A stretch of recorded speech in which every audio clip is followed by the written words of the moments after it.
Welcome to the Soulful CXO, where we discuss leadership principles, core values, health, wellness, and resiliency. I'm Dr. Rebecca Wynn, the founder and the host of the show. Do you have a topic or guest you would like to be featured on the show? Would you like to be a sponsor? Please reach out to me on LinkedIn or email me at rebecca@soulfulcxo.com. Please go to our partner, Cybersecurity Tribe, for weekly show recaps and other resources. Listen and subscribe on your favorite podcast app. Now sit back and enjoy the show.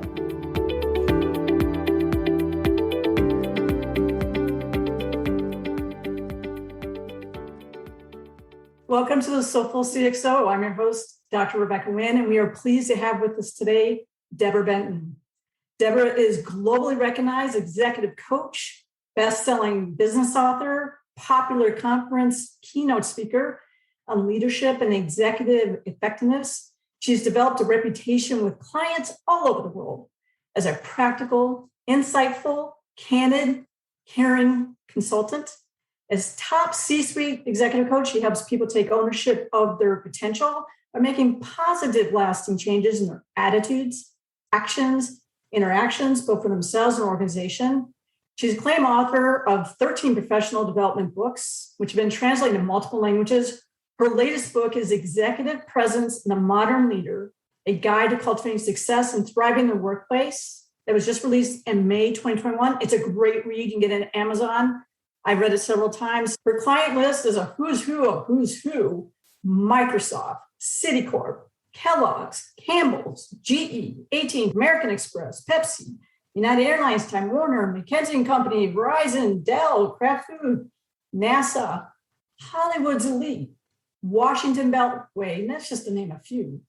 She's appeared on shows such as Good Morning America, Today, CNN, and has written for Wall Street Journal, Financial Times, Harvard Business Review. She is absolutely the speed dial executive coach you need to have. She's on my speed dial. Debra, welcome to the show. Oh my gosh. I wish my mother was alive to hear that introduction. She is sending good vibes down from heaven to you right now. Oh, thanks, Debra. Debra, I have to start the show. Your story on how you even became an executive coach, especially when no one was talking about being an executive coach, what that even meant. Can you share with the leaders and those out there on how you even got into this crazy business? Well, we didn't even have a name for it. We were just called consultants. And the real start was I was fired from a pretty significant job at a young age after thinking I was kind of a hotshot, doing good work, getting performance appraisals that, showed I was getting things done on time, on budget. And my boss called me into his office one day and very uncomfortably, nervously, flat out fired me. And of course, I asked, well, why? He says, not that you're lazy or ignorant or dishonest, but you just don't deal well with the good old boys and the chemistry's not right. And then he rubs his fingers together like this. And that was the reason I was fired, for this fit, this intangible. So like a lot of people who have a setback and spent the rest of my career, I suppose, finding out what this is. I did a lot of research after that. I lucked into a consulting company where I could spend some time asking this question. When two people start out with comparable ambition, attractiveness, height, intelligence, why would they start out here? Over time, one makes it to here and one makes it to here. And this differentiating factor is what I've made my career out of in terms of teaching that to people. Smart people, it's just the missing link. And every time I learn something for myself, I share with others. And I therefore have a very wonderful career because I get to help people who are already very good do even better. And I'm very lucky. I don't have to take a vacation from my work. My work is a vacation. Long story, long answer to your quick question. No, that's awesome. And I like it that you said, well, I was fired and I was doing everything on paper that was right. And we've seen that quite a bit today.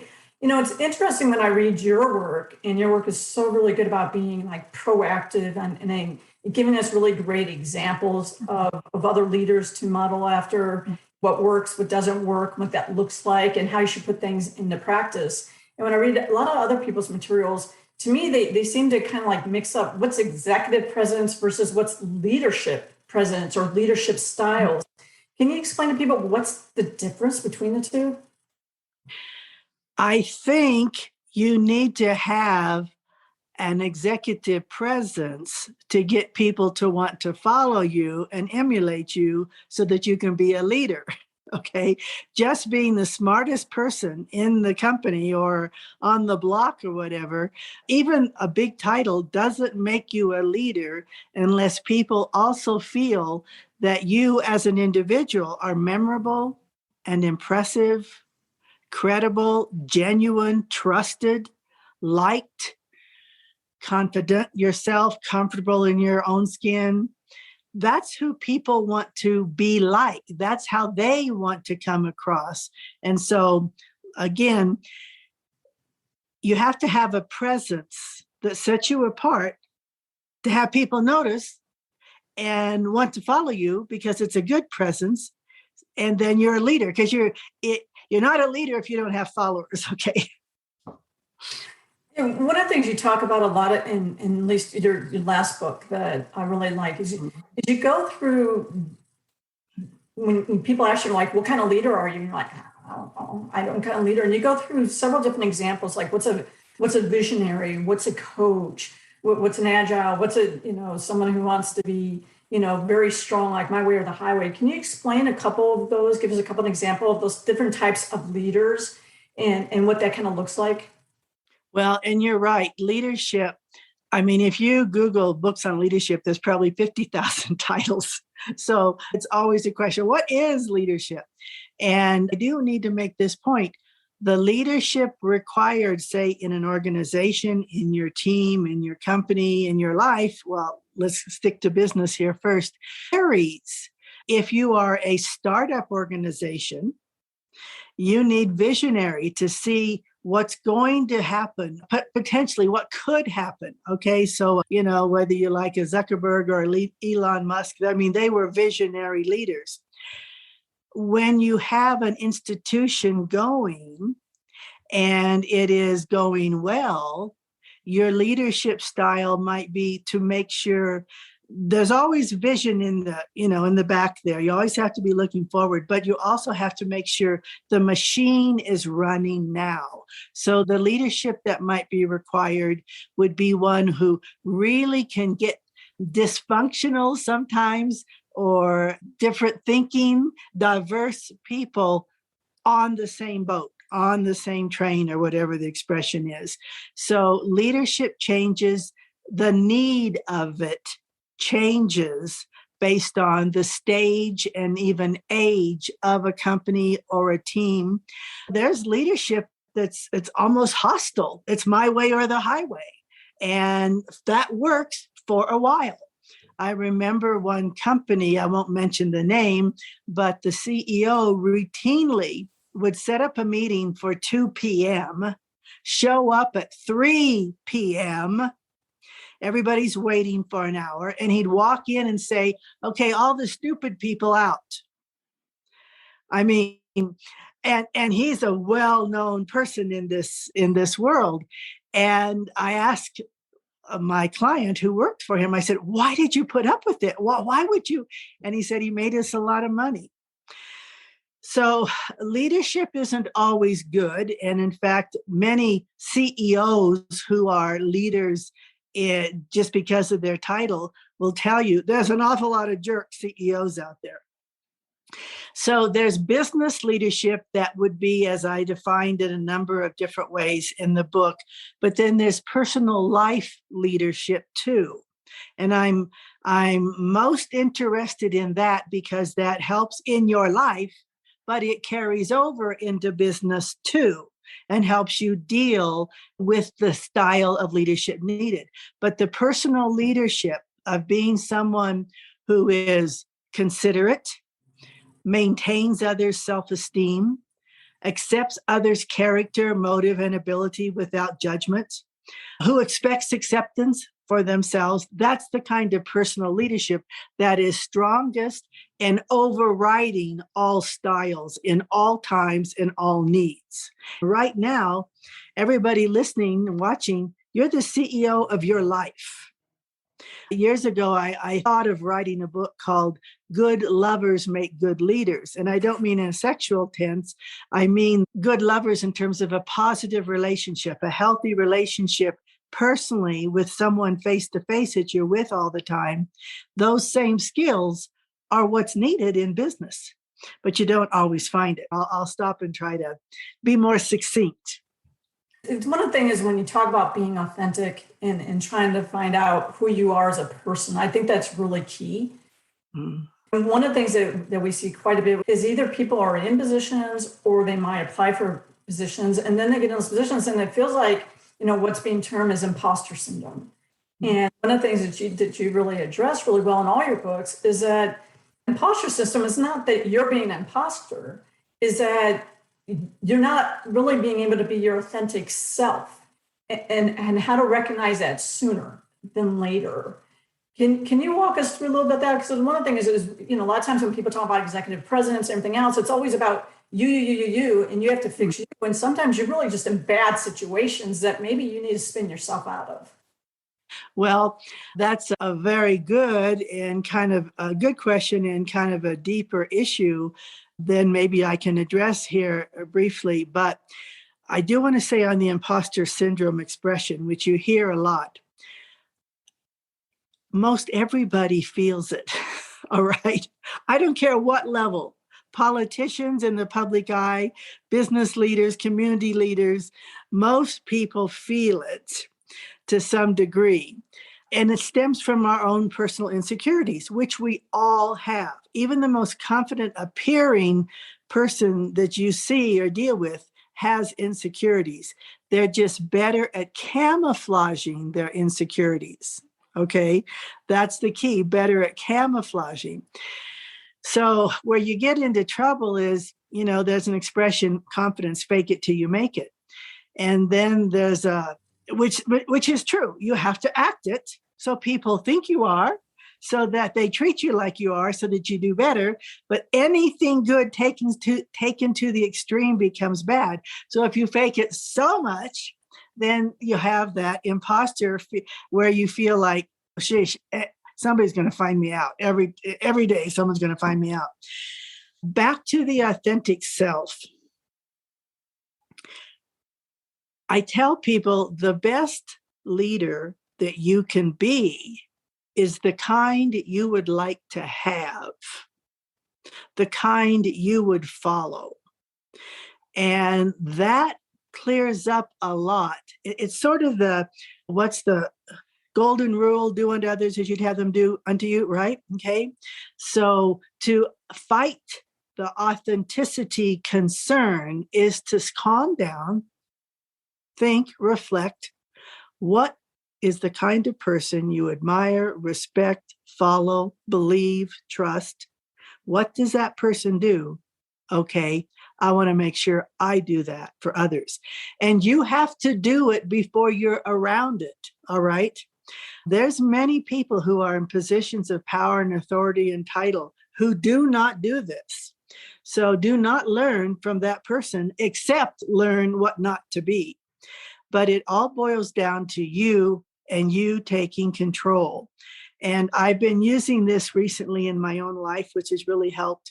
The story behind it is a Chinese businesswoman who came here. Her parents sent her here as a child to escape communist China. And she has become a very, very successful Chinese businesswoman. And part of the cultural experience in the Asian, I guess, entertaining is that if you have to match a drink to someone else's drink in a social setting. Anyway, this woman, long story short, she drank 24, some kind of cognacs. And her friend, in one night, and her friend said, "Weren't you so drunk?" And she said, "No, I chose not to get drunk." And so this has been my own personal motto recently is, if something bothers me, if something's going to irritate me, if something's going to, I say, I choose not to let that bother me. I choose. And so if you have an imposter feeling, the words you could, I choose not to feel an imposter. I choose to come across as authentic. And how do I do that? I look at others who are, and I try to mirror them, mimic or model, I guess it's a word. One of the things that we see today is a lot of people are on social media.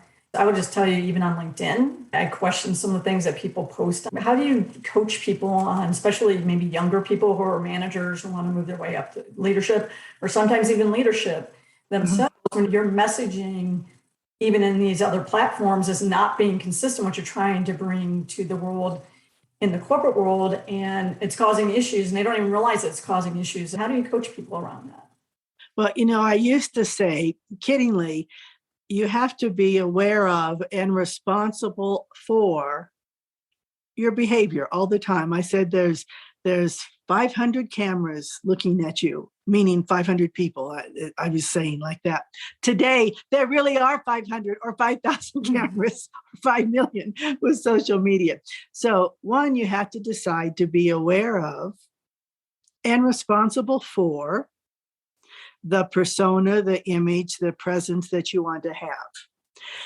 I think wanting to take the responsibility is a start, and realizing it is your responsibility. It is not something somebody gives to you. It's your responsibility to take on.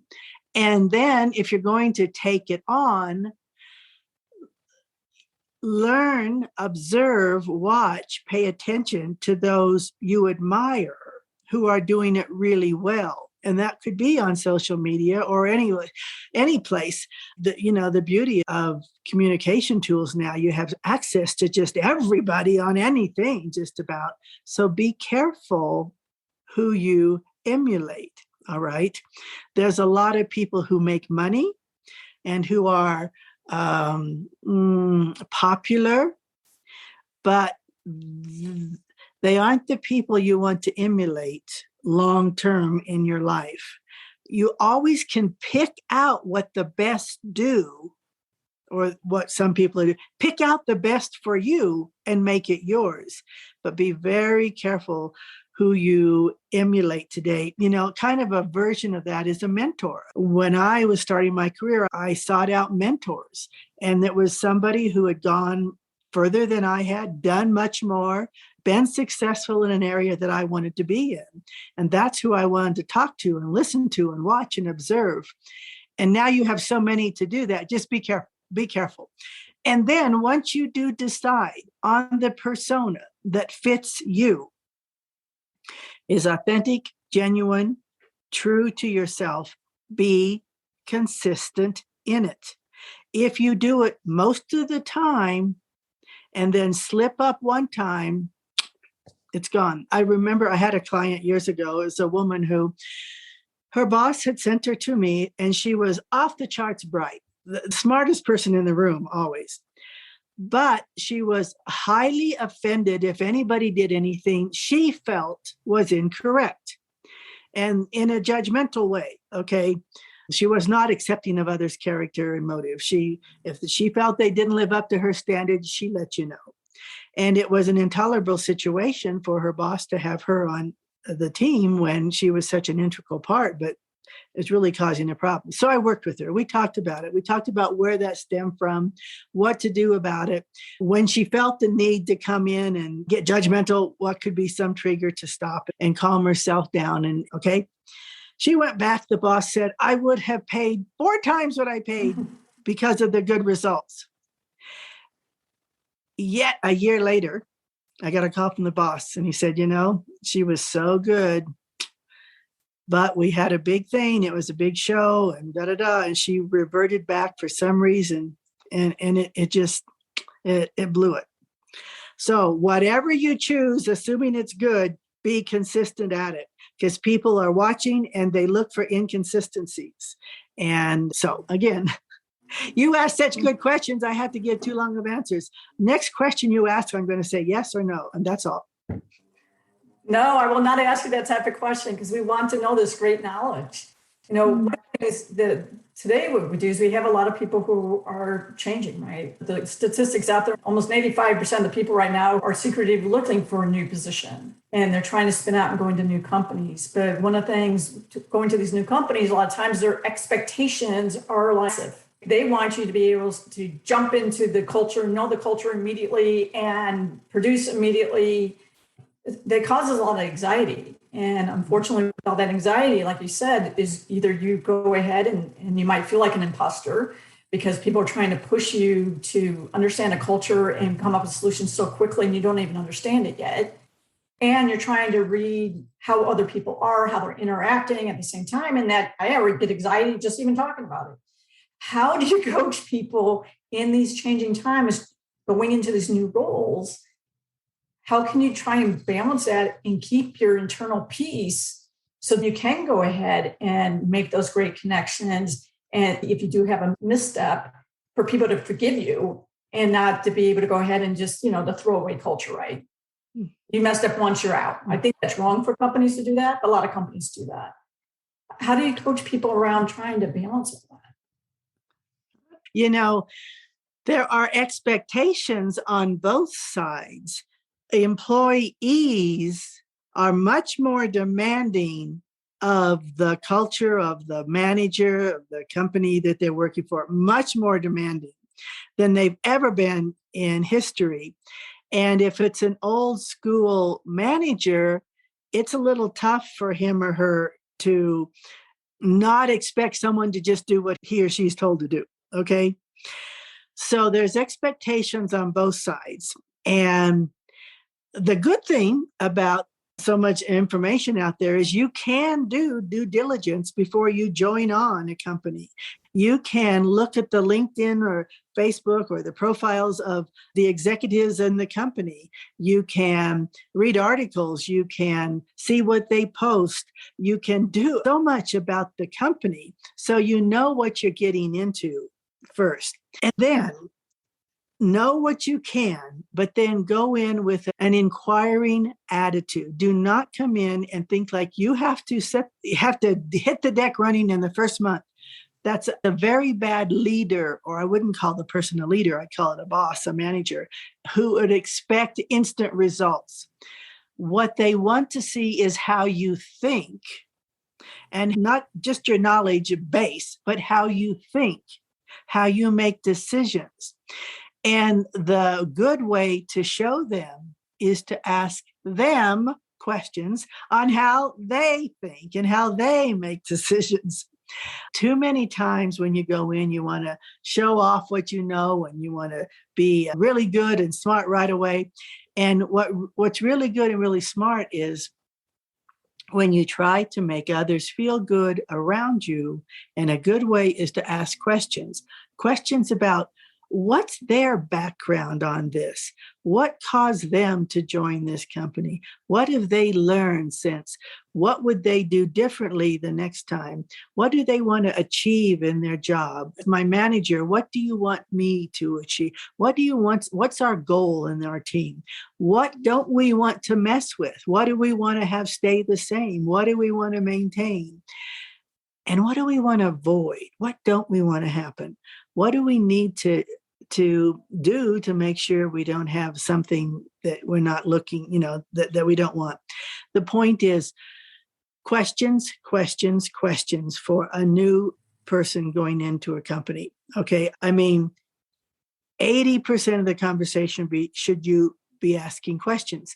Now, it doesn't mean don't do your work, but this is a way to see the honesty of the person you're dealing with too. You go in with as much knowledge as you have about the situation, the job, the function, etc. But when you ask these questions, then you learn who's aligned with what the public persona has been. And I should caution one thing, although I say you can look at the profiles of people you'd be working with, etc. The higher you go up, the higher the chance someone wrote that profile, meaning a professional profile writer. So don't take any of it like it's 100% accurate. It's the spin that they want. How do you get through that? by asking questions. And if someone says, why do you ask so many questions? You say, well, why shouldn't I? I tell people also thing I do is I look to see if there's times like this if they're speaking. A lot of times you'll hear a little bit, those little nuggets from their heart. Our time has flown by so quickly. For companies out there who like to connect with you on speaking opportunities, training, executive coaching, things like that, and people like me who want to get your books and things along those lines, how do people go about connecting with you? Well, it's so easy today. DebraBenton.com. And I will always respond. Maybe I didn't explain something on this conversation and they want to ask me a question. I will always respond to people. If I don't respond, technology failed us. So try again. But thank you for asking. DebraBenton.com will get you to me. Thanks, Debra. Thank you so much for being on the show. You are a soulful CXO. Well, you're kind and beautiful and smart, and I'm glad we made this connection.